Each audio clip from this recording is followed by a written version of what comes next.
पूर्व मंत्री विनोद सिंह को भारतीय जनता पार्टी ने सुल्तानपुर से प्रत्याशी घोषित कर दिया है।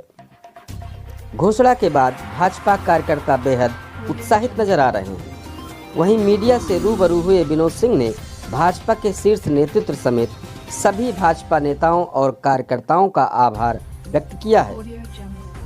विनोद सिंह ने कहा है कि जब 2007 में वे पहली बार चुनाव जीते थे तो उनका एक ही मकसद था कि हर व्यक्ति के साथ न्याय हो। मंत्री जी, आपको भारतीय जनता पार्टी में सुल्तानपुर से उम्मीदवार है, आपका मुख्य एजेंडा यहाँ पे क्या है? सर्वप्रथम तो मैं आदरणीय मोदी जी, आदरणीय योगी जी, अमित शाह जी, जेपी नड्डा साहब, धर्मेंद्र प्रधान जी, स्वतंत्र देव जी, आदरणीय स्वतंत्र देव जी, आदरणीय बंसल जी, उनका मैं से आभार व्यक्त करता हूँ कि उन्होंने मुझको इस लायक समझा कि हमको यहाँ से प्रत्याशी बनाया।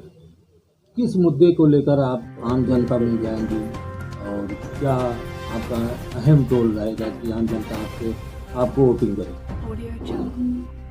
मुद्दा जब मैं पहली बार विधानसभा 2007 में मैं चुनाव जीता तो मेरे जहन में सबसे एक ही बात ज़्यादा थी कि उस विधानसभा में हर व्यक्ति के साथ न्याय हो, किसी के साथ अन्याय न हो। 2007 और इस पे मैं फख्र के साथ कह सकता हूँ कि 5 वर्षों में मेरी लम्हा विधानसभा क्षेत्र से एक व्यक्ति नहीं कह सकता कि 5 वर्षों में मेरे द्वारा या प्रशासन के द्वारा या पुलिस प्रशासन के द्वारा कभी किसी को नहीं किया। आप 2007 में बचपन से विधायक रहे, मंत्री भी रहे, आप लम्हा विधानसभा से विधायक रहे। इस बार सुल्तानपुर से आपको टिकट मिला बात करते, इस तरह से आप ये चुनौती संभालेंगे? लम्हा आपका कम से कम नहीं रही है, इस तरह से आप सुल्तानपुर को देखते हैं?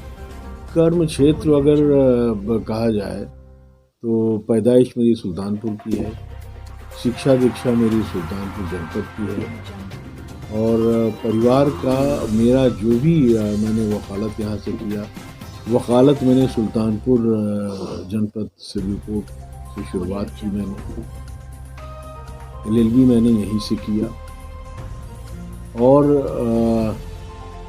मेरे पिता स्वर्गीय बाबू केन सिंह द्वारा ये कमला नेहरू संस्थान ऐसी ऐतिहासिक संस्था की स्थापना की। तो मेरा जहाँ आप बैठे आप देख रहे हैं कि ये सुल्तानपुर विधानसभा 188 का क्षेत्र है। तो मेरी कर्म भूमि आप समझ लीजिए या ज़्यादातर मेरी जो गतिविधियाँ थीं वो सुल्तानपुर में ही रही। उन्होंने साफ कहा कि उनके कार्यकाल में ना ही उनके द्वारा और ना प्रशासन के द्वारा किसी को प्रताड़ित किया गया है।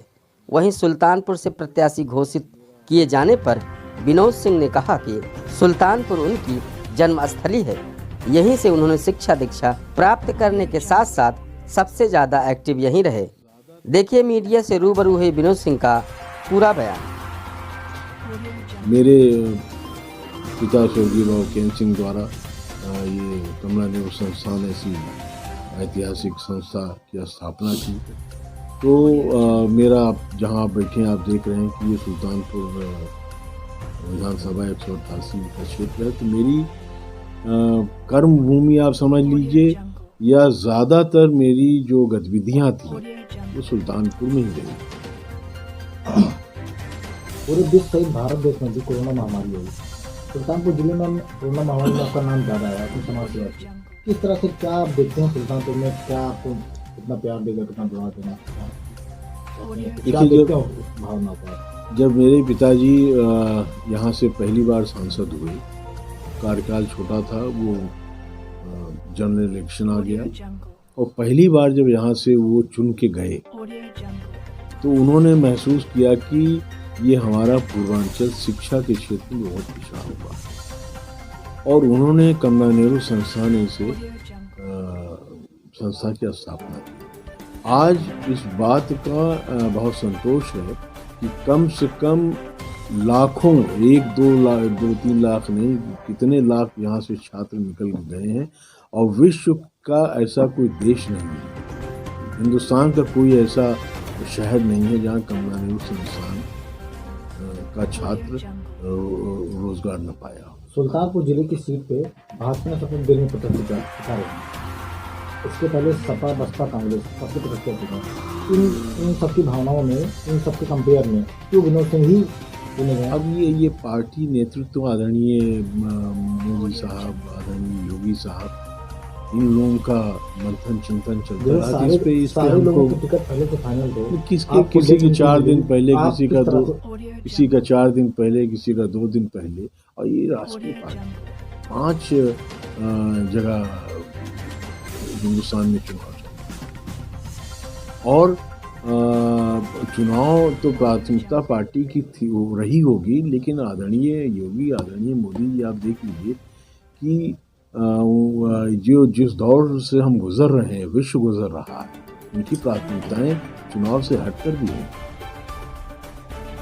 अगर आप सुल्तानपुर के विधायक बनते हैं, क्या सौगात देंगे सुल्तानपुर वासियों को या वासियों को? क्या होगा? अब ये वक्त बताएगा, क्योंकि मैंने कहा कि मेरी प्राथमिकता लंगवा विधानसभा क्षेत्र में रही है कि हर व्यक्ति को न्याय मिले, और यही मेरा प्रयास हुआ। अब आप जो है मौजूदा प्रत्याशी, मेरी प्राथमिकता लंगवा विधानसभा क्षेत्र में रही है कि हर व्यक्ति को न्याय मिले, और यही मेरा प्रयास हुआ। अब आप जो है मौजूदा प्रत्याशी, आप सुल्तानपुर से हैं, यहाँ की जनता आपको चुन के अगर असेंबली भेजती है, विधानसभा, तो यहाँ के लोगों को क्या आपकी तरफ से विशेष क्या कुछ तो आपको एजेंडा होगा आपका विशेष? अब चूंकि ये समय बताएगा, और सबसे प्राथमिकता तो मेरी होगी जो वर्तमान सरकार, योगी सरकार की जो योजनाएं हैं, और ये हर व्यक्ति को मिल रहा है,